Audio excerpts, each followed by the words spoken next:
Donc, on l'avait mentionné tout à l'heure, la taxonomie est un texte qui est évolutif, lentement mais sûrement, donc on le voit arriver avec la taxonomie sociale. On avait parlé également des relations avec les clients finaux. Axel, pourrais-tu, s'il te plaît, donc développer un petit peu plus l'évolution future avec les clients finaux et puis les EET, donc les European ESG Template?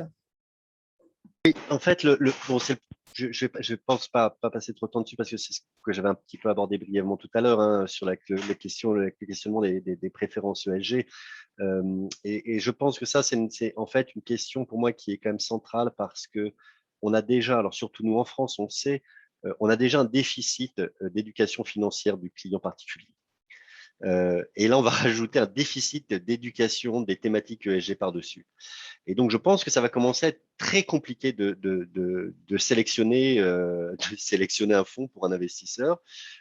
Et je suis pas sûr non plus que ce soit très simple pour l'advisor, par exemple le conseiller financier, hein, de le guider également. Donc là-dessus, il y a beaucoup de choses à faire. Et les questionnaires, à mon avis, ne seront pas suffisants si on n'amène pas cette contextualisation dont je parlais. Après, à terme, il y a des questions qui vont se poser aussi, qui sont importantes. Et Carmine en parlait tout à l'heure en parlant de finalement le label bio, qui à un moment donné effectivement a permis quelque part d'orienter les consommateurs qui souhaitaient avoir un impact positif vis-à-vis de leur consommation. Et puis on s'est rendu compte que le bio, ça voulait pas tout dire et qu'en fait, si vous consommiez des produits, des fraises bio qui sont produites au Chili en hiver, mais en fait, c'était pas terrible non plus. Donc il a fallu ajouter sur le bio le locavore.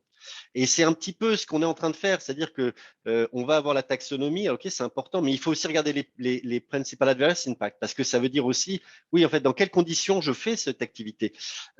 Et donc, c'est pour ça que je pense qu'en termes de complexité de compréhension, il y a encore beaucoup d'enjeux à venir. Et par rapport à ce que disait tout à l'heure Ludivine, moi, je souscris tout à fait à son point de vue, c'est-à-dire, bah, pour l'instant, en fait, ça va être compliqué pour nous de l'intégrer dans la gestion. On peut, dans un monde parfait, on peut imaginer que le modèle de Markowitz intégrera un jour les données ESG, mais ça, je pense que malheureusement, ce ne sera pas avant du très très long terme parce qu'effectivement, on a un problème à la fois de qualité des données, mais aussi il y a un vrai enjeu aussi chez les asset managers parce qu'on a beaucoup parlé de la difficulté opérationnelle, hein, pour les entreprises, mais chez les asset managers, ça demande aussi une révolution en interne pour la prise en compte de ces données-là. Et notamment, comment est-ce qu'on passe d'une approche économique qui a toujours été l'approche qu'on a développée jusqu'à maintenant, qui était vraiment l'approche risk-reward. Et puis, je raisonne, c'est Terris Paribus-Est, hein, toutes choses étant égales par ailleurs, donc un élément par un élément. Maintenant, on demande de passer à une approche écologique, c'est-à-dire tous les éléments sont liés entre eux. Si je touche un élément, j'ai forcément un impact. Donc, il faut arriver à comprendre l'ensemble. Et là, on est vraiment dans des enjeux, à mon avis, où peut-être l'intelligence artificielle nous aidera un jour.